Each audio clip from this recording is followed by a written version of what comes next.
Fala galera, tudo bem com vocês? Aqui é Eduardo da Essan Consultoria falando com vocês novamente. É um prazer estar aqui compartilhando com vocês conhecimento sobre Lean Six Sigma. Bom, para quem já conhece meu trabalho, conhece aí dos canais, né, de LinkedIn, Instagram, do próprio YouTube ou pessoalmente, que tenha confiança no nosso trabalho, peço que já deixa aí o like, né, a curtida no vídeo, que se inscreva no canal, ative as notificações e compartilhe esse vídeo para quem possa interessar. Para quem não conhece, é a primeira vez, o primeiro vídeo, peço que dê uma segurada aí no like e assim que vê que agrega valor, faça a mesma coisa, né? Então, curta o vídeo, se inscreva no canal, ative as notificações e compartilha também com pessoas que podem agregar esse conhecimento na vida delas, tá bom? Bom, qual que é a ideia hoje, né? Então, ao longo aí das últimas semanas, a gente vem compartilhando conhecimento sobre ferramentas Lean Six Sigma, né? Só que são conhecimentos muitas vezes soltos, né? Então, a ideia aqui, eu quero compartilhar com vocês um mapa mental para a gente concentrar, né, esse conhecimento agora junto e a gente poder entender como que esse ecossistema Lean Six Sigma funciona, tá bem? Eu vou estar compartilhando minha tela com vocês, só peço alguns segundos para eu configurar aqui as minhas telas, tá? Deixa eu apresentar a minha tela aqui, só um minuto. Vocês já estão vendo. Bom, não sei se vocês conhecem esse programa, ele chama MindMeister, tá? E ele é usado para fazer mapas mentais, ele também é usado para organogramas, tá? Mas é um dos maiores motivos de usar ele é para mapas mentais, né? E mapas mentais são usados muito por pessoas que dão treinamento para ir montando exatamente esse raciocínio lógico de como que o treinamento se desdobra, como se fossem módulos do treinamento, o que tem dentro de cada módulo. Então, ele é muito usado para esse tipo de ferramenta, tá bom? Como esse tipo de ferramenta. Tá? Então, a ideia aqui é a gente explicar o Lean Six Sigma em 4 variáveis, né? Vocês vão ver ali, ou em 4 formas de visualização, né? A primeira dela é o Lean, tá? Ao final de cada um desses, então, peço que vocês, se tiver alguma dúvida, vocês deixem nos comentários aí do YouTube, ou nos canais, né, do LinkedIn, do Instagram também, tá? Para a gente poder estar suportando vocês. E também lá na bio do Instagram tem o meu telefone, né, que seria o WhatsApp, e aí vocês também podem estar entrando em contato pelo WhatsApp e tirando dúvidas se existirem, tá bem? Então, o que a gente viu, né, do Lean? Eu tenho que ficar atento aqui também com relação à marca d'água ali, né, do StreamYard, para não ficar em cima do que eu estou mostrando, tá bom? Vamos lá. Então a gente viu o Lean, pessoal. O Lean começou na Toyota, né? Vocês lembram, né? Que o Lean ele é baseado, né, no sistema Toyota de produção. Então a Toyota implantou esse sistema e virou uma referência no mundo, e com isso chamou a atenção de outros países, entre eles os Estados Unidos, né, que tinham grandes montadoras, né, GM, Ford, Chrysler, e alguns americanos foram, né, para o Japão para ver como que a Toyota trabalhava, e gostaram desse modelo, e ali por volta, né, dos anos 90, eles criaram, né, esse nome Lean.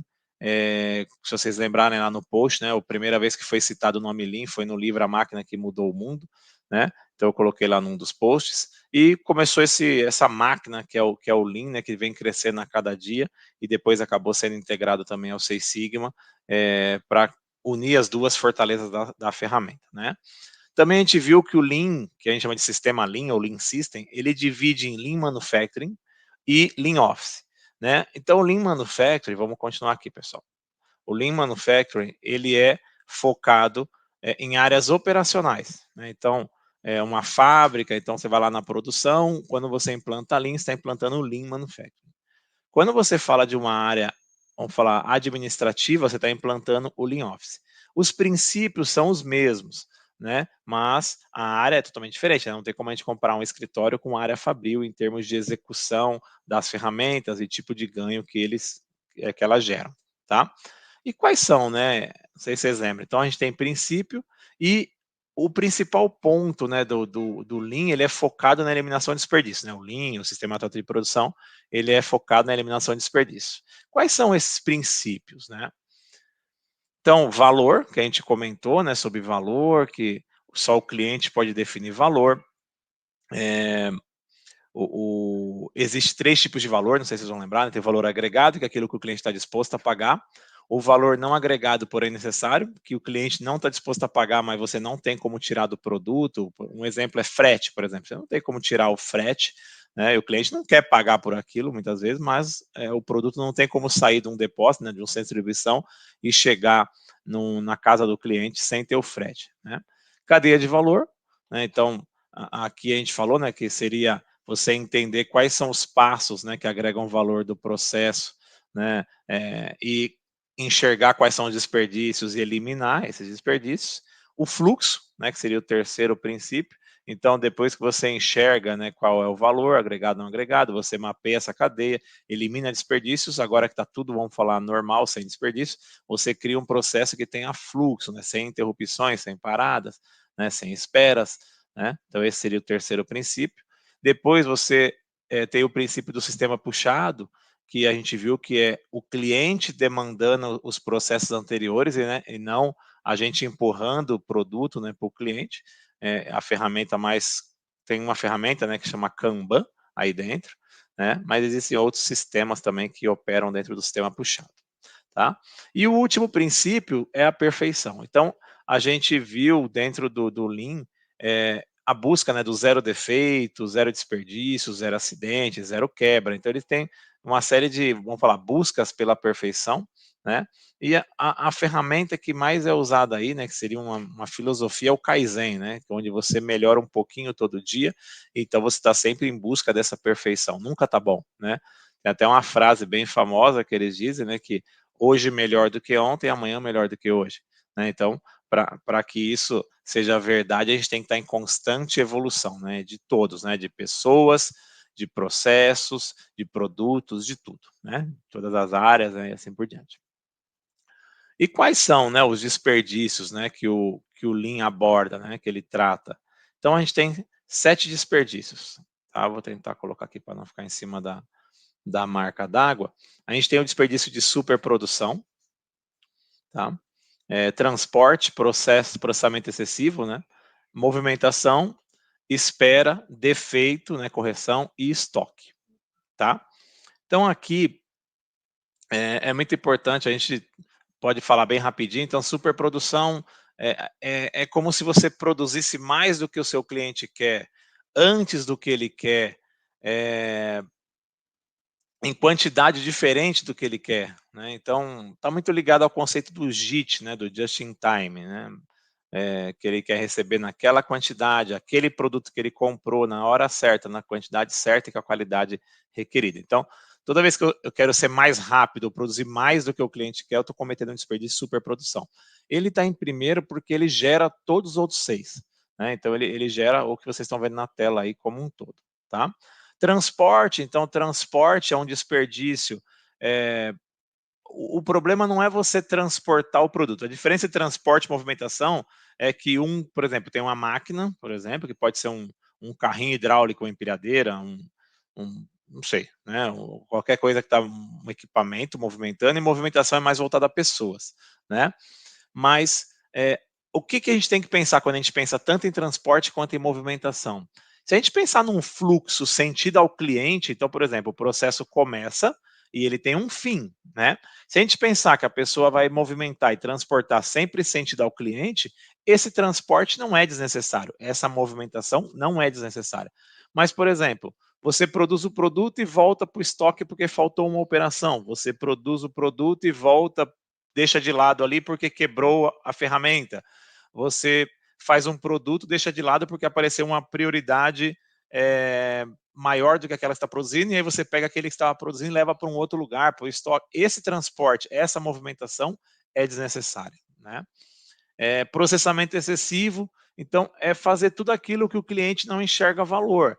Então, por exemplo, você tem uma área que ela não é aparente para o cliente e você fica pintando, dando acabamento, sabe, embelezando, enfeitando o pavão, como a gente diz, né? Então, processamento excessivo é tudo aquilo que você faz e que não agrega valor para o cliente na visão dele.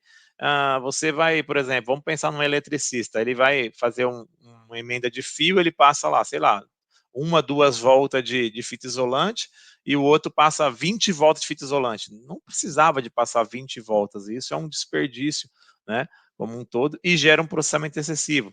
Máquinas que são muito complexas também, né, que acabam fazendo mais do que o cliente quer, vamos falar como produto, né, pensa na função do produto, né, aquilo que o cliente quer. Tudo aquilo que a máquina faz que vai além do que aquilo que o cliente quer, que a gente chama de função qualidade, é um processamento excessivo, né. Movimentação já falamos, né, seria parecido com o transporte ali, mas focado, né, com pessoas, então a mesma coisa. Se a gente pensa que a pessoa anda num processo sentido ao cliente, ok.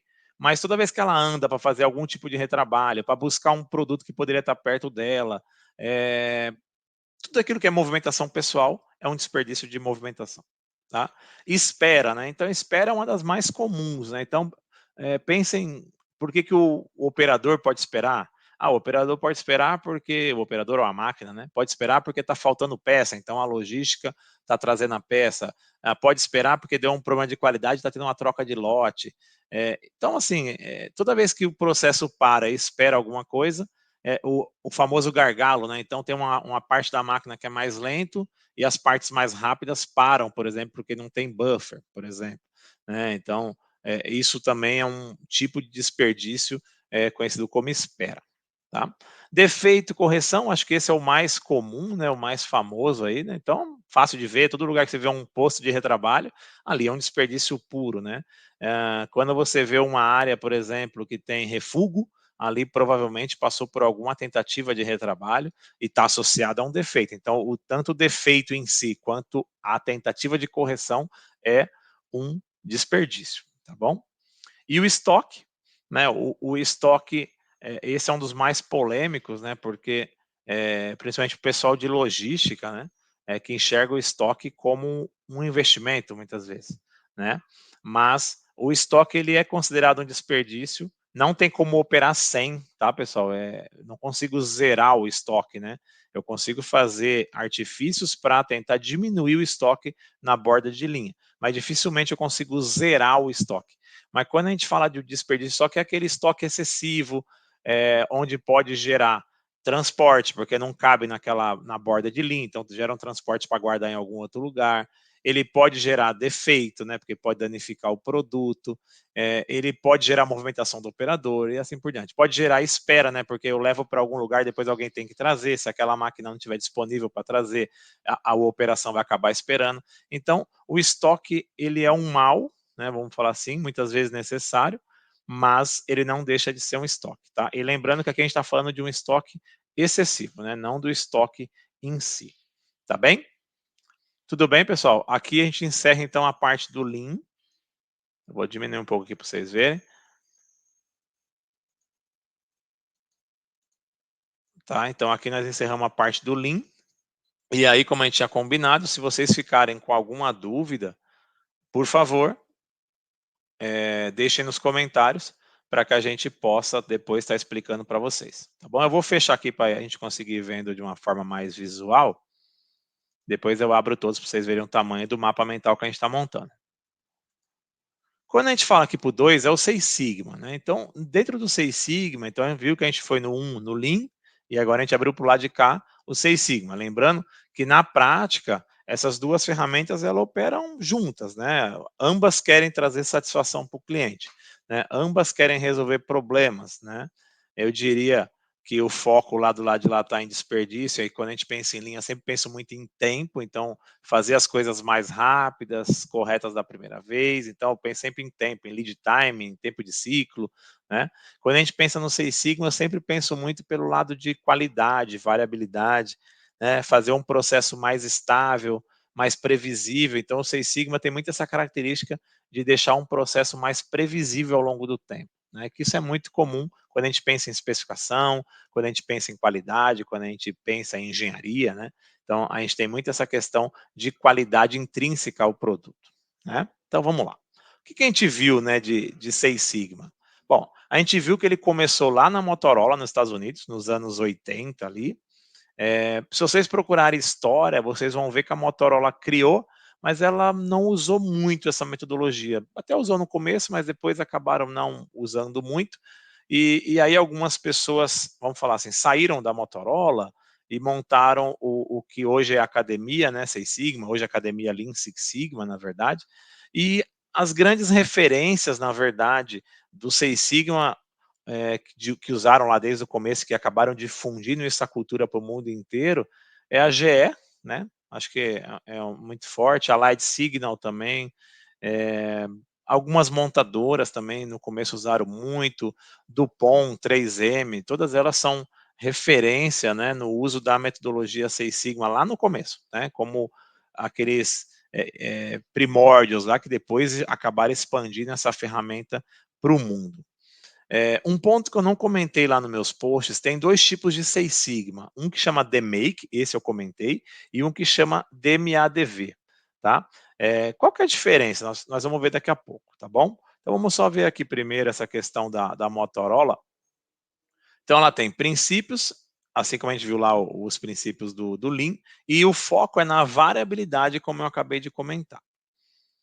Quando a gente fala em princípios do Seis Sigma, a gente fala de foco no cliente total, né? Quando a gente pensa na definição do problema do projeto, eu tenho que ter algum tipo de importância para o cliente interno, que a gente chama de VOB, voz do negócio, e VOC, né? Que é voz do cliente, que geralmente é o cliente externo que está reclamando de alguma coisa. Então, o foco dele é total no cliente. Ele também tem uma parte muito importante que eu tenho que identificar a causa raiz. Por que que isso está como princípio? Quando a gente pega alguns roteiros, por exemplo, PDCA, 8D, MASP, a gente tem um roteiro que é de análise e solução de problema, mas a parte de análise de causa raiz, ela não deixa de ser subjetiva, qualitativa, né? E isso é um problema, porque muitas vezes você pode tomar uma ação em cima de alguma coisa que não é a causa raiz, é uma causa secundária, e com isso o defeito vai diminuir, mas não vai zerar, talvez não vai chegar na sua meta, por isso que tem aquele reciclo, né, do PDCA muitas vezes, porque eu não cheguei na meta, ou porque vai começar um novo ciclo de melhoria, que é o conceito do Kaizen, tá?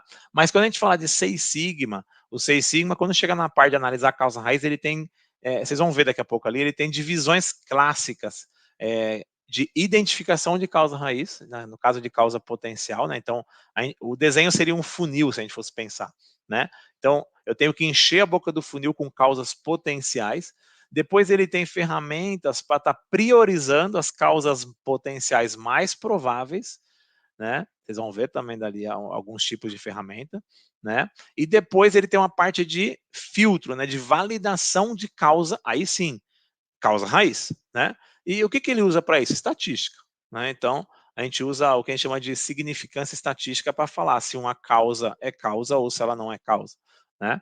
Tá? Nós vamos depois passar ali pelas ferramentas, vocês vão ver, tá? Mas aqui só para vocês entenderem a diferença, né? Por que que isso é um princípio do Seis Sigma quando a gente fala identificar causa raiz. Então, já falamos, né? Reduzir variabilidade é um princípio dele, né? Como está ali embaixo. É focado no trabalho em equipe, então dificilmente você vai ver um projeto Seis Sigma que foi executado por uma pessoa. Às vezes acontece, mas não deveria acontecer. Deveria ser um trabalho em equipe, porque geralmente é um projeto mais técnico, né? E que demanda tempo, coleta de dados, então tem que ter uma equipe suportando. E fora que quando você faz esse projeto sozinho, por exemplo, corre o risco de você fazer um baita projeto e quando você for entregar esse projeto para a operação, o pessoal da operação não comprar, afinal eles não participaram das decisões e da solução. Nada mais justo do que eles não comprarem. Então, como líder de projeto, tem que envolver as pessoas. A equipe não é para ser formada por amigos, e sim por pessoas que vão ajudar você na resolução do problema. Tá bom? Isso é muito importante, por isso é um princípio. E ele tem uma abordagem estruturada, que é o que a gente chama lá em cima de DMake e DMADV. Rapidamente aqui eu vou passar pelo DMADV, porque a gente não vai focar nele. Ele é focado em melhoria de produto, tá? Então, seria a última escala da excelência operacional. Então, o que é essa escala? Depois eu vou tentar fazer um vídeo, mas imagine que você tem ferramentas básicas, como por exemplo, um 5S. Então, a função do 5S é deixar o local organizado. Depois que você organizou, fez o 5S, né, virou padrão, então o próprio 5S já gera padrões de trabalho, né, padrão de inspeção, padrão de limpeza, mas depois você poderia, por exemplo, avançar para um trabalho padronizado de operação também, não só do que veio do 5S.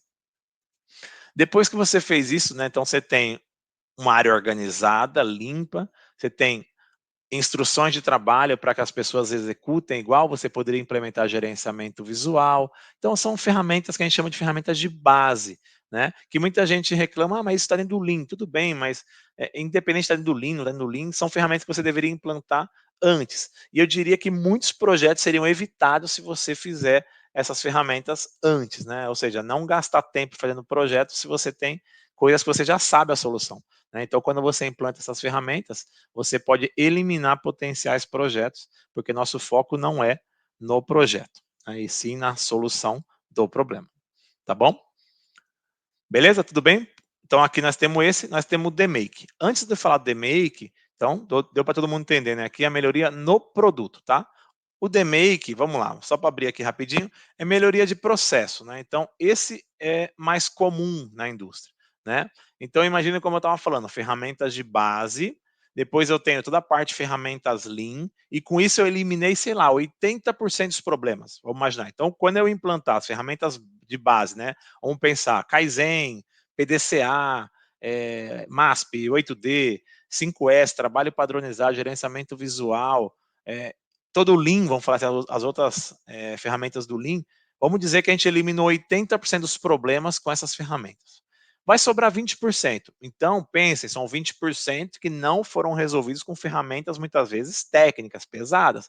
Então, agora são problemas mais complexos, que demandam mais estudo. Aí é onde entra o Seis Sigma. Tá? Eu não deveria fazer Seis Sigma se eu já sei a solução. Se você já sabe a solução, vai lá e faz. Né? A gente chamava isso de just do it. Vai lá e faz, pessoal. Você já sabe a solução.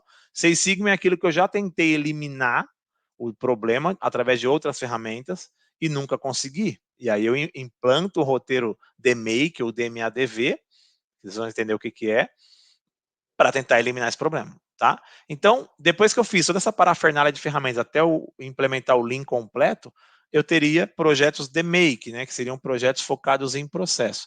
E vamos imaginar que isso vai até 95% dos problemas resolvidos com o DMake, ou seja, já está no estágio de excelência, mas ainda sobrou 5% de problemas. E esses 5% são ligados ao produto. Você não consegue chegar na excelência de 100% se você não melhorar o produto. Né? E para melhorar o produto, o roteiro chama DMADV, ou Design for Six Sigma. Tá bem? Tudo bem até aqui? Vamos ver um pouquinho sobre variabilidade. Então, quando a gente pensa em variabilidade aqui, a gente tem algum, não precisa se preocupar com os nomes, tá, pessoal? Mas desvio padrão, CP, né, que é capabilidade de processo, né? Nível Sigma, PPM, que é partes por milhão, tudo bem? Então, isso aqui, pessoal, vou diminuir aqui para vocês verem de novo. Isso aqui é o lado do Seis Sigma. Tudo bem? Então, deu para entender essa parte e essa parte. Desculpa, pessoal. Tá? Então, aqui nós temos o lado do Lean, aqui nós temos o lado do Seis Sigma. Isso são conceitos do roteiro, tá bom? Ok. Vamos agora para a parte 3. A parte 3 vai falar um pouco sobre o método, né, de análise e solução de problema. A gente já viu isso também lá nos posts, né? A gente tem um roteiro, que vocês vão ver, né, que é o roteiro que a gente acabou de falar, que é o DMake, né? Então, quando a gente fala, tem o método DMake e tem o DMADV, que é o Design for Six Sigma. O DMake é uma sigla, né? Então, o que é essa sigla? O D de definir, o M é de medir, o A de analisar, o I é de melhorar, que na verdade é improve, né, do inglês, mas é melhorar em português, e o C é de controlar. Tá bom? Quando eu falo de definir, eu estou falando o seguinte, pessoal, aqui o que vocês vão ver são etapas, tá? Podem ser que tenha diferença entre consultorias, entre instrutores, tá? Mas aqui é só para vocês terem uma ideia, tanto nas etapas, que não vai fugir muito disso, quanto nas ferramentas que vão ser as próximas aberturas ali na frente. Tudo bem? Então, quando eu falo definir, o que eu quero definir? Eu tenho que definir o problema, que a gente chama de Y, tá? E eu tenho que aprovar o contrato de projeto. O que é o contrato de projeto? É aquela validação que aquele projeto é importante para a empresa. né? Se você fizer um projeto que não é importante, provavelmente você não vai ter muito sucesso com esse projeto, não vai ter apoio. Se precisar de investimento, não vão fazer. Então, você tem que ter aprovação da diretoria para que esse projeto tenha patrocínio dentro da empresa. Tá bom? Isso é muito importante que vocês entendam. Tudo bem? O que estaria aqui também se a gente fosse pensar é, como faz definir? Se a gente for pensar que eu estou definindo, eu deveria definir, por exemplo, cronograma, quem que é a equipe, quem que é o dono do processo dessa área que vai ser afetada pelo projeto, quem que são os patrocinadores, vai ter investimento, não vai, tem alguma restrição nesse projeto, tem alguma premissa, por exemplo, eu vou ter que coletar dados e aí eu tenho que avisar alguém, por exemplo, que eu vou ter que coletar dados, numa operação, por exemplo, que é JIT, eu posso parar a linha por alguns minutos. Então, tudo aquilo que você já souber que pode acontecer, nada mais justo do que você colocar num contrato. Muitas vezes você não vai ter esse contrato completo na fase de definir, você vai conseguir uma aprovação preliminar, e depois, quando você terminar a fase de medir, você volta, atualiza ele, e depois vocês vão entender um pouco por quê, e recontrata, né? Vamos falar assim. Então, se tiver mudado o cronograma, se tiver mudado a equipe, você atualiza e vai lá e recontrata o projeto, né? As pessoas responsáveis assinam e você segue a vida com o seu projeto. Tudo bem? Definição, né? Na fase de medição, eu tenho que dividir, estratificar o problema. Então, ali em cima é um problema genérico, por exemplo, reduzir o scrap, o refúgio da planta. Nossa, é totalmente genérico, né? Você deve ter um número, mas é muito amplo. Reduzir o refúgio do quê? Em qual parte da fábrica, de qual tipo de produto, né? Então, na fase de medir, você vai dividir e estratificar esse problema, né? Você também vai definir o nível inicial do problema. Quantos por cento é defeituoso, por exemplo? Quantos ppm? Posso medir nível sigma, se eu quiser, né? Projeto 6 sigma, mede esse nível sigma, muitas vezes. Posso usar só ppm, posso usar CP, CPK, né? Tá? Mas qual que é o nível inicial desse problema?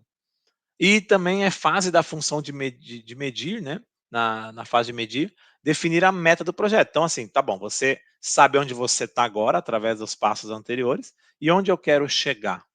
Pô, mas Eduardo, mas não é estranho eu definir a meta antes de saber quais são as causas? Não, é exatamente essa a ideia, forçar você a calcular uma meta. Nós vamos ver ali que tem alguns meios de calcular essa meta, para que você possa forçar as demais etapas para frente, os demais passos, aí fases, para que você chegue na meta, não fazer uma meta conta de chegada, né? Tá bom? Isso é muito importante. Vamos para a análise agora. Quando eu chego na fase de analisar, eu tenho que identificar as causas potenciais. Lembra que eu falei para vocês? Então, é o topo do funil, né? Então, eu tenho que encher de causas potenciais, quanto mais, melhor. Então, eu tenho, o nome disso é X, tá? É que deveria até estar como um princípio, mas não é um princípio. Mas todo 6 sigma é baseado numa equação que é Y em função de X, né? Então, o que é o Y que a gente falou? São os defeitos, os problemas, os efeitos. E o X são as causas. Então, Y em função de X significa que os defeitos são causados pelas causas, são provocados pelas causas, né? Então, se eu eliminar o X, eu não tenho o Y. Isso é muito importante vocês entendam, tá? Se eu controlar o X, eu tenho o Y sob controle.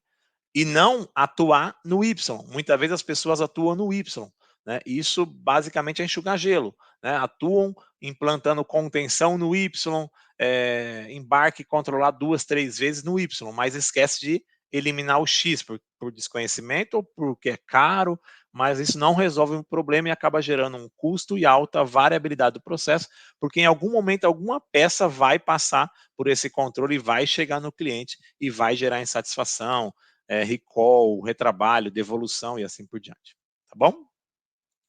Depois que a gente fez essa parte de identificar causas potenciais, eu tenho que identificar as causas mais prováveis. Então, eu tenho que priorizar algumas causas em detrimento de outras. Imagine que eu estou entrando com, estou chutando, tá? 80 causas. Eu não vou conseguir levar 80 causas para a fase de análise. Então, quais são as 30 mais prováveis, por exemplo? Então, quais ferramentas eu uso? Vocês vão ver ali na frente, né? E depois, para finalizar a fase de análise, eu tenho que identificar as causas raízes, que é onde eu falei para vocês que entra a estatística, né, que é a grande diferença do poderoso método DMake, ou DMADV no caso, com relação às outras ferramentas de análise e solução de problemas, outras metodologias. Tudo bem? Então, essa é a fase de analisar. Quando a gente pensa na fase de melhorar, deixa eu fechar aqui que ficou aberto aqui, na fase de melhorar, a gente tem algumas, vamos falar, passos, né, etapas para cumprir. Então, descobrir relação entre as variáveis. Então, nossa, que nome estranho. Pensa, assim, não quero que vocês entendam estatística agora, mas pensa que do lado de cá ele está sempre falando de causas únicas, né? Causas, então, por exemplo, pressão, temperatura. Então, ele vai testar se a temperatura é uma causa olhando para duas temperaturas diferentes e gerou algum tipo de variação no meu Y, por exemplo. Isso é chamado de OFAT, né? Que a tradução seria um fator por vez, tá bom? One factor at time, tá bem? Quando eu chego na fase de melhoria, vamos imaginar que eu saí de 80 causas nessa etapa aqui eu cheguei com 30 e aqui eu saí com 10 causas, como causas raiz, ou seja, 10 causas que geram algum impacto no meu Y. Quando eu chego aqui, eu quero saber como que essas 10 causas operam juntas, por exemplo. Nem sempre vão estar todas no mesmo estudo, né? Mas, por exemplo, de duas em duas, 5 juntas, como é que elas reagem? Quando elas têm interface, você pode fazer essa abordagem para poder fazer essa análise, né? Depois vamos ver algumas ferramentas dessa etapa. Se o projeto não tiver essa relação, esse passo não tem, né? Vamos falar assim, né? Então, quando é um projeto mais para o lado de Lean, vamos falar assim, que não está atuando tanto com Six Sigma, ele não teria essa etapa, né? A parte principal aqui é você implementar as ações, né? Então, aqui é muito importante você descobrir quais são as causas raízes e implementar as ações corretivas. Lembrando que para cada causa raiz eu posso ter uma ou mais ações e que essas ações têm que bloquear ou eliminar a causa raiz para ser efetivo. E aí, depois que eu fiz isso, eu defino o meu nível atual do problema. Então, eu meço de novo o meu processo para ver se eu tive êxito, né? Então, eu meço praticamente o que eu fiz lá na fase de definir, de medir, desculpa, tá? Depois disso, eu valido estatisticamente a minha melhoria. Então, percebam a diferença de novo, pessoal. Lá nos outros métodos, né, que a gente falou, PDCA, A3, MASP, eu defino um plano de ação, implanto a melhoria e vejo se deu certo. Aqui, antes de eu ver se dá certo, eu tenho que validar estatisticamente essa melhoria. Então, o antes e depois é estatisticamente significativo? Então, existem ferramentas para poder validar isso. E para finalizar a fase de melhoria, eu verifico se eu cheguei na meta. Se eu não cheguei na meta, tem alguma coisa errada, assim como no PDCA, eu deveria voltar no roteiro e verificar onde eu errei, atuar e rodar de novo esse roteiro até chegar aqui e atingir a meta do projeto. Tá bem? Então, isso é fase de melhoria. Quando eu falo da fase de controlar, então, basicamente, pessoal, ela é bem similar à fase A do PDCA, né? Então, tudo aquilo que eu tive de sucesso, eu vou implantar controles para que não volte a ser como era antes. Então, a função da fase controlar é fazer com que o processo se mantenha no resultado da fase melhorar e nunca mais volte para os níveis da fase definir e medir, né? Então, a função dele é implantar os controles do processo para que o processo nunca mais volte a ser problemático. E também uma parte muito importante aqui, principalmente para o Belt, né, para o Green Belt, para o Black Belt, é transferir o projeto para o dono do processo. Então, quando você vai fazer o projeto, ele está numa área, ali tem alguém que é o dono, o cara que manda naquela área ali, que vai fazer as coisas acontecerem, e aí você tem que fazer uma transferência para ele, para que ele se sinta dono daquilo, e dali em diante deixa de ser um processo um projeto e vire processo, né? E o Belt esteja livre para coordenar, liderar um outro projeto, tá bom? Então, é, resumidamente, o roteiro é esse. Agora a gente vai ver um pouco sobre ferramentas, tá? Espero que esteja ficando claro aí. Então vamos lá. Quando a gente fala de definir o problema, a gente está falando, por exemplo, aqui a ferramenta, pessoal, é o 4W1H, tá? Depois a gente pode fazer vídeos sobre as ferramentas específicas, são bem simples, tá? Mas são 5 letras, né? Vocês estão vendo ali, onde você vai respondendo essas letras e depois você forma uma frase definindo o seu problema, tá? Depois vocês podem procurar 4W1H, definição de problema, vocês vão ver alguns exemplos aí no Google, por exemplo. Mas também pode ser que eu não saiba qual projeto tocar. Então, muitas vezes, as empresas rodam o que a gente chama de Hoshin-Kanri, A3 estratégico, tem empresa que chama de desdobramento da política, onde ela pega metas globais, desdobra em metas regionais, depois pega os números internos e converte aquilo numa carteira de projetos, e aí sim as fábricas recebem esses projetos já pré-definidos e toca o roteiro de make, tá? Mas quando você nasce com um projeto orgânico, né, que veio de uma reclamação de cliente ou de uma reclamação interna, você usa geralmente o 4W1H para estar definindo o problema. E quando você vem do Hoshin Kanri, do A3 estratégico, você também roda, né, o 4W1H para definir o problema com precisão, porque o que vai vir lá do Hoshin Kanri é aquele problema mais genérico, né? Tudo bem? Vamos lá então. Depois, quando a gente fala de aprovação de contrato de projeto, então aqui a gente tem que tomar cuidado com duas ferramentas, né, que é o contrato de projeto, que é o Project Charter, né, que a gente fala, e você tem que ter o VOC e o VOB, né? Lembra o que que é isso? Esse projeto é importante? Ele é importante para quem? Ele tem que ser importante tanto para o cliente quanto para o negócio. Muitas vezes ele é mais importante para um dos lados, mas ele tem que ter um certo grau de importância para os dois, né? Então, quando você faz um cliente que é só bom para o negócio, por exemplo, e não está olhando para o cliente, você pode estar cometendo algum tipo de desperdício do lado de lá, né? Que a gente viu lá, por exemplo, do processamento excessivo, né? Hum, Ou então você pode acabar gerando outros tipos de problema, porque você só pensou, por exemplo, no impacto financeiro, mas não pensou no impacto técnico, né? E você vai começar a ter VOC, vai começar a ter reclamação, né? Que é o Voice of Client, né? O Customer, tá? Então, é muito importante que você pense nisso logo no começo do projeto. Por que que esse tema é importante e para quem que ele é importante? Depois aqui, a gente tem na parte de dividir e estratificar o problema, aí tem várias ferramentas. Lembrando, pessoal, não é que eu vou usar todas, aqui são as ferramentas que podem ser usadas. E o que vocês estão vendo em vermelho são as famosas 7 ferramentas da qualidade, tá? Lógico, não estão as 7 aqui, aqui tem 5, tá? Mas o que eu posso usar nessa etapa? Fluxograma, né? Então, fluxograma você usa para mapear o processo, né?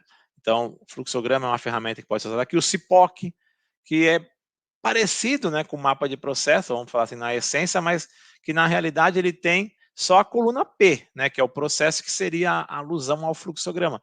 Mas depois você abre ele em saídas, entradas, quem que fornece as entradas e para quem você fornece as saídas. Isso é uma ferramenta bem interessante e muito usada também naquela parte de levantar o máximo de causas potenciais do passo lá da fase de analisar, tá bom?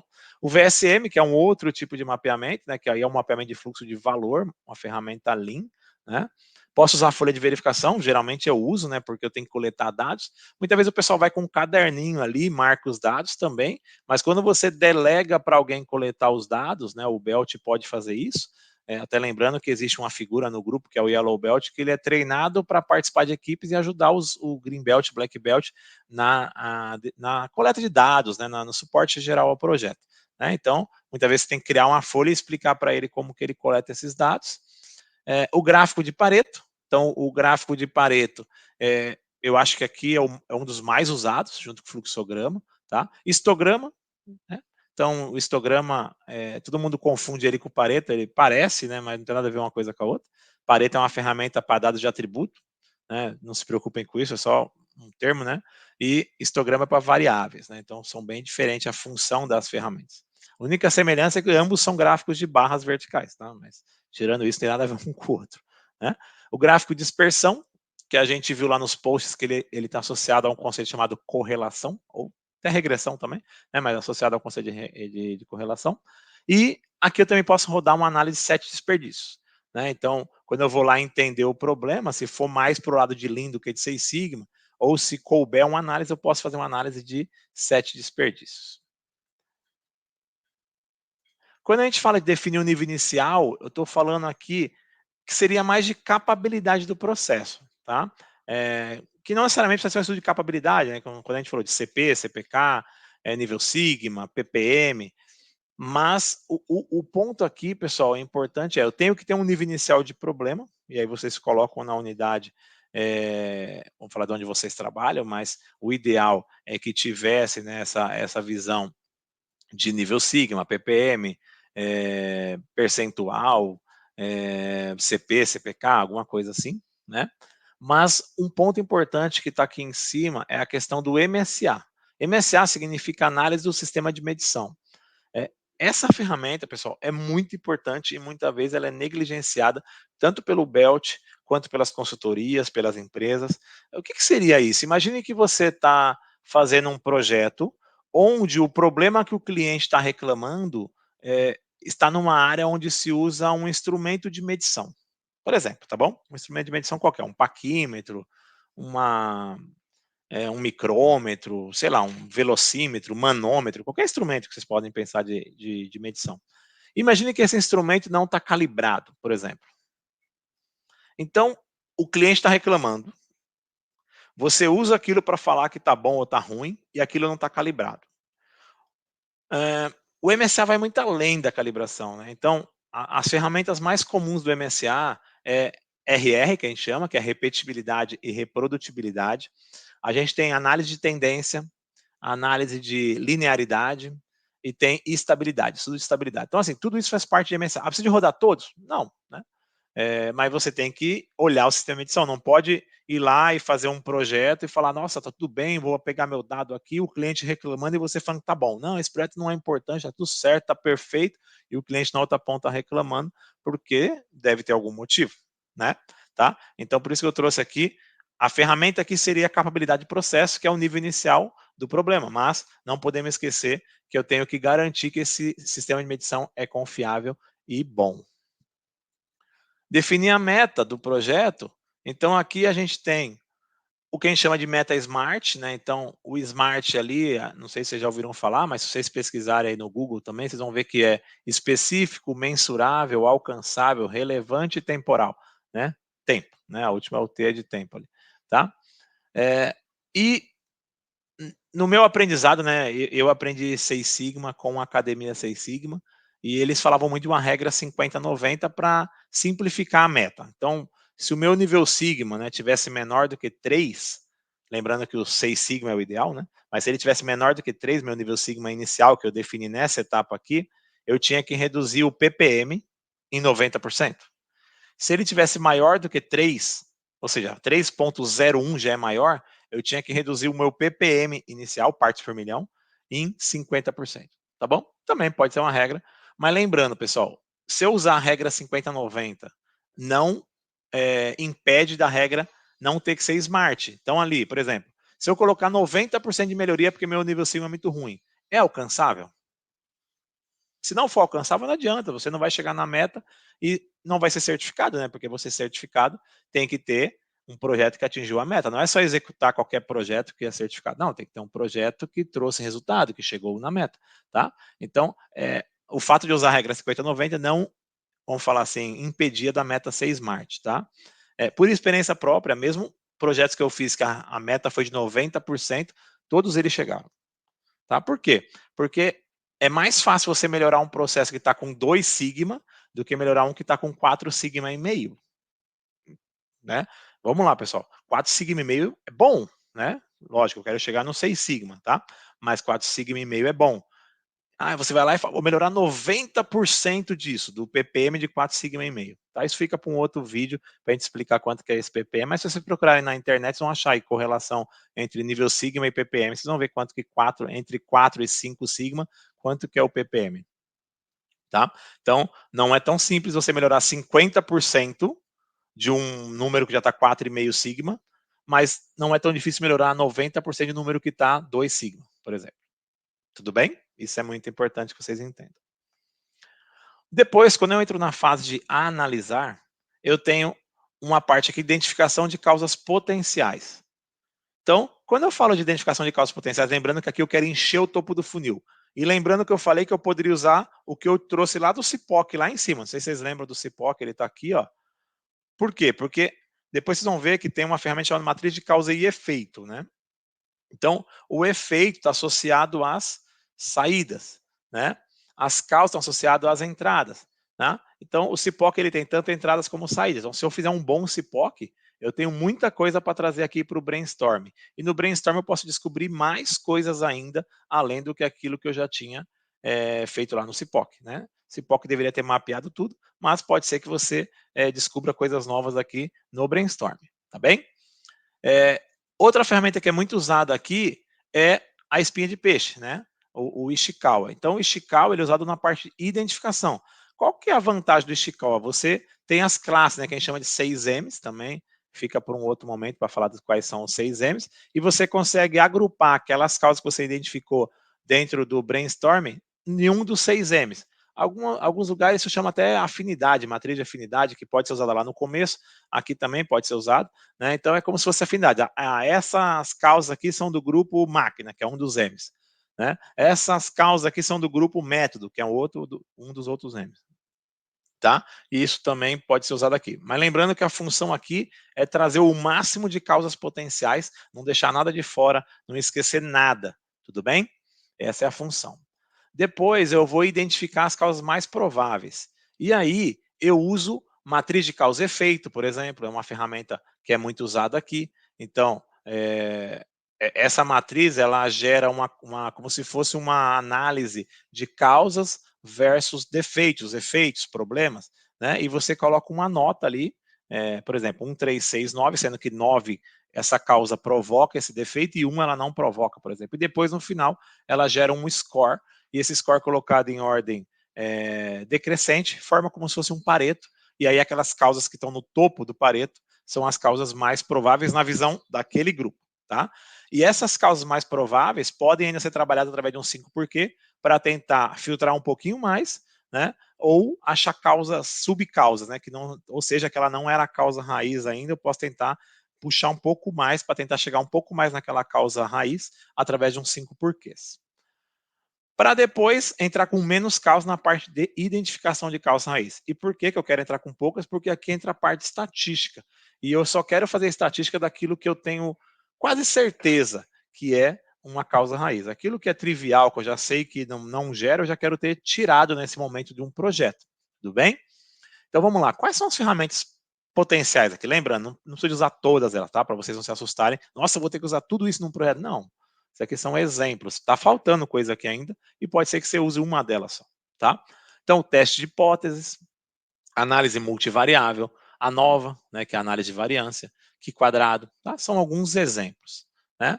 E com isso eu vou chegar nas minhas causas raízes, e aí, só que lembrando, aqui eu faço um teste por vez, uma causa por vez, né? Mas eu quero saber se essas causas que se passaram como causa raiz, se elas operam em grupo, em conjunto, né? Que a gente chama de relação entre variáveis.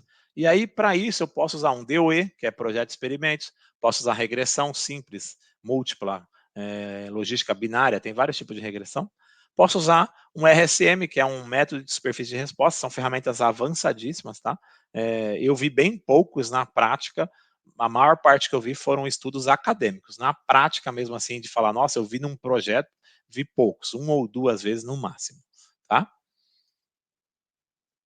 E aí, para passar aqui para a parte de implementações, então o que eu posso fazer aqui? Lembrando que a ferramenta aqui é o 5W2H, né? Então, dentro dela pode ter algumas ferramentas que nós vamos passar aqui. Outra ferramenta que eu posso usar é a matriz GUT, né? Que é a matriz de gravidade, urgência e tendência. Ela ajuda a definir o que eu implemento primeiro, né? Então, ela ajuda. E aí, o que pode ter dentro dessas matrizes aqui? Por exemplo, eu posso implantar gerenciamento visual, Andon, SMED, né, que é a troca rápida de ferramentas, Kanban e outras ferramentas também, como melhoria para trazer o projeto para dentro da meta, por exemplo, né? E depois eu chego aqui na medição do nível atual do problema, ou seja, o final, e percebam que são as mesmas ferramentas que estavam lá no começo, lá na fase de medir. Folha de verificação, Pareto, histograma, dispersão, ou seja, medir de novo. Para quê? Para que eu possa validar que eu cheguei na minha causa raiz verdadeira e que ela vai, agora que eu descobri e eliminei, vai me trazer o benefício. Então eu uso muitas vezes teste de hipótese, né, na maioria dos casos. E para verificar o alcance da meta, eu faço uma nova capabilidade do processo e comparo contra a meta que eu fiz lá na fase de medição. Vocês lembram? Aqui, ó. Opa. Aqui, ó. Definir a meta. Agora eu venho aqui e tenho que... Opa, por que está fazendo isso? Aqui. Verificar o alcance da meta. tá bem? E de novo, pessoal, MSA, né? Então, sistema de medição. Esse sistema de medição é confiável agora? Imagina, agora pensa assim, pessoal, você usava um instrumento decimal lá no começo e ele era bom, você provou lá que ele era bom. Só que agora você fez tantas melhorias que a variação do seu processo agora é centesimal. Vocês podem usar um instrumento com resolução decimal, um paquímetro decimal? A resposta é não. Se vocês fizerem isso, vocês vão estar tendo uma falsa impressão que o processo está sob controle. Mas, na verdade, ele vai estar super estável por falta de resolução ou discriminação, que a gente fala do equipamento de medição. Tá bom? Então, por isso que é importante vocês pensarem sempre em sistema de medição. Ah, é obrigado a rodar? Então, não, mas é uma boa prática, tá? É, todos os projetos que eu fazia, que eu liderava, ou que eu coordenava, fazia coach mentoring, eu sempre pedia para os belts fazer a análise da medição 1 e 2, né? Que seria no começo e no final. Né? E tinha alguns casos que não tinha mudança nenhuma e dispensava a 2, mas a primeira a gente sempre rodava. Tá? Depois a gente chega na fase de controle, lembrando que a fase de controle é aquela fase que tudo já deu certo. Agora eu só quero implantar os controles para que não volte a ser como era lá na fase de medição e definição, tá bom? Então aqui, ó, nós passamos por 6 ferramentas da qualidade, né? Vocês lembram que a gente passou por 5 lá na fase de medição. A sexta foi o Ishikawa, não sei se vocês vão lembrar, que estava lá na fase de análise. E a sétima ferramenta são cartas de controle, que a gente conhece como CEP, né? Controle estatístico do processo. Tá? Aqui também a gente pode usar plano de controle, plano de reação. Então, plano de reação, pessoal, o plano de controle é aquilo que você tem que controlar, né? Fácil de entender. Plano de reação apareceu um problema de novo, o que eu faço? Como se fosse aqueles manuais de produto quando você compra, que ele fala, testa tal coisa, não está ligando, vê se não está fora da tomada, é mais ou menos um plano de reação. O que você faz com o produto, guarda, chama alguém da qualidade, então tem tudo isso dentro de um plano de reação. Tá? Trabalho padronizado, então ferramenta linha aqui, né? Instrução, procedimento, manual, né, e assim por diante. Pokayoke, então implantar algum sistema à prova de erro para que não tenha como sair errado de novo, treinar as pessoas naquele novo método e fazer um plano de comunicação robusto, né, e eficaz para que todo mundo saiba o que está acontecendo.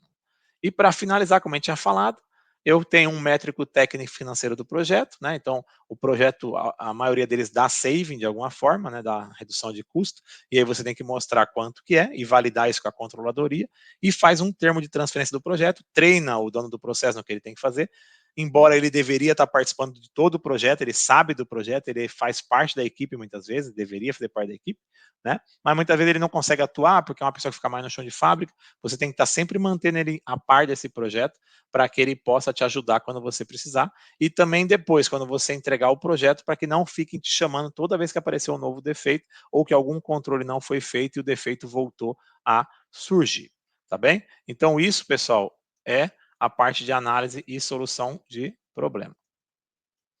E para finalizar aqui, na parte 4, lembrando antes da gente começar aqui, ficar alguma dúvida nessa parte 1, 2, 3, vão deixando os comentários aí no vídeo, para que a gente possa também estar respondendo, identificando até pontos de melhoria do vídeo mesmo, né? Então, essa parte não ficou muito claro para 20 pessoas. Pô, então aqui tem que melhorar nos próximos vídeos, tá? Então, pedir essa ajuda para vocês também, para que eu vá melhorando também as minhas entregas. Tá bem, pessoal? Agradeço fortemente aí. Então, aqui, níveis de conhecimento. Então, nós vamos falar agora de nível de conhecimento. O que nós vamos falar aqui? Dos belts, né? Então, para finalizar, né? Os belts. Então, a gente já viu que eu tenho o white belt, green belt, black belt, master black belt. Já falei também que quando eu fiz green belt, black belt, master black belt, isso foi até 2009, tá? Que eu fiz essa 2001 green belt, 2003 black belt, 2009 master black belt. Não existia white e yellow na empresa que eu trabalhava, tá? Mas depois as próprias corporações, academia, né, essas instituições viram que precisava de ter alguns níveis a mais. Então, vamos pensar aqui por quê, né? Então, quando eu falo de white belt, eu quero que essas pessoas tenham conscientização sobre o que é o Seis Sigma.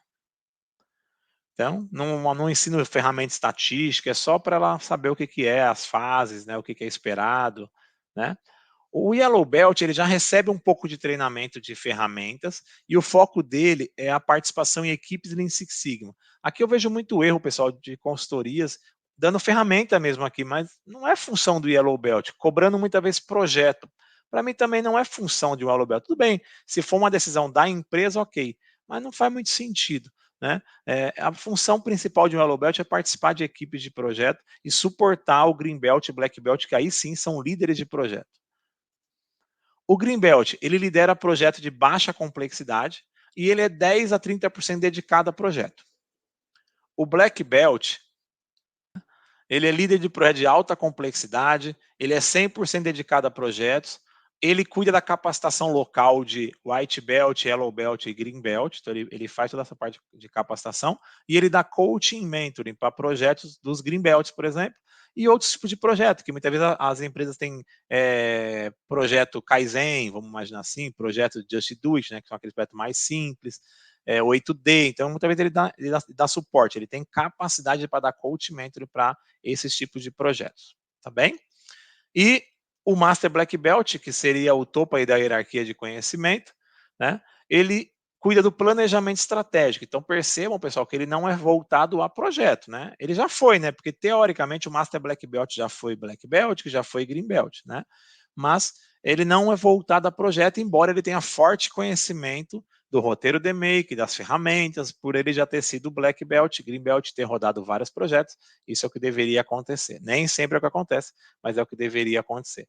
Ele também faz a gestão do programa Lean Six Sigma da empresa, e quando a gente fala gestão do programa, a gente está falando de carteira de projeto, programa de treinamentos, né? Então, junto ali do planejamento estratégico, vão vir problemas que vão ter que ser resolvidos, ou melhorias que está sendo solicitada pelo corporativo.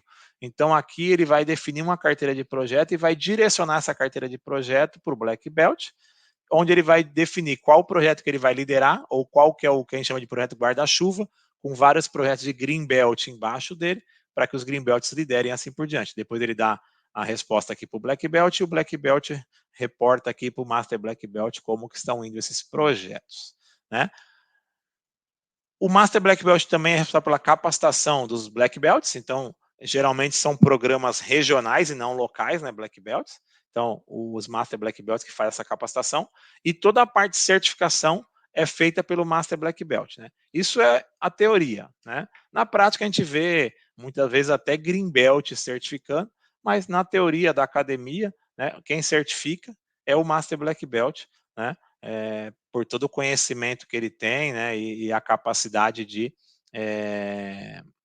técnica, né, obtida através de anos e anos de projeto, e ele consegue verificar se os projetos estão seguindo a metodologia, se os projetos estão sendo capazes de reduzir os problemas. Então, para evitar depois complicações no programa, o Master Black Belt, que é o responsável por toda essa parafernália aí rodar perfeitamente. Tá bem? Eu vou estar diminuindo aqui agora para a gente ver todos os campos abertos, para vocês verem o tamanho do nosso mapa mental que a gente viu aqui hoje, tá?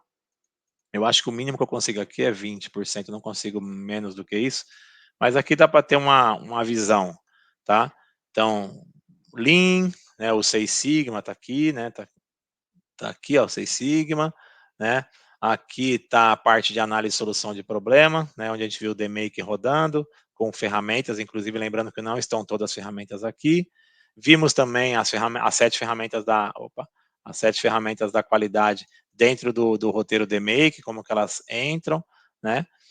E aqui também vimos agora o nível de conhecimento, né, dos belts, né? Então, qual que é a função de cada um e o que é esperado, né, vamos falar assim, de cada um dos níveis, tá? Então, é isso que eu queria mostrar para vocês. Deixa eu aumentar aqui e diminuir as fases aqui. Pronto. É isso que eu queria mostrar para vocês. Todo esse mapa de raciocínio agora de uma forma mais lógica. Então, assim, a função desse vídeo era vocês entenderem o roteiro, né? Vamos falar agora totalmente integrado, Lean Six Sigma, The Make, Belts, para que vocês possam agora concatenar tudo aquilo que foi passado através de posts, né? Então, acho que espero que tenha ficado claro. Todas as dúvidas, pessoal, comentário, deixe os comentários aí nas redes sociais, tá? E eu vou tentar responder através do contato do WhatsApp, que eu falei que tá lá na bio do meu Instagram também, eu posso responder para vocês, tá bom? Queria agradecer assim, a paciência aí para quem conseguiu acompanhar o vídeo até agora, é um vídeo bem longo, aí 1 hora praticamente, a gente já está falando aqui. Muito obrigado, pessoal, espero que vocês tenham gostado. É um prazer estar aqui falando com vocês, compartilhando conhecimento, tenho certeza que vocês vão aprender muito com o Seis Sigma para a carreira de vocês, né? E com isso conseguir alçar novos voos aí, onde vocês estão ou fora, né, da empresa que vocês estão, tá bem? Um abraço, pessoal, até mais.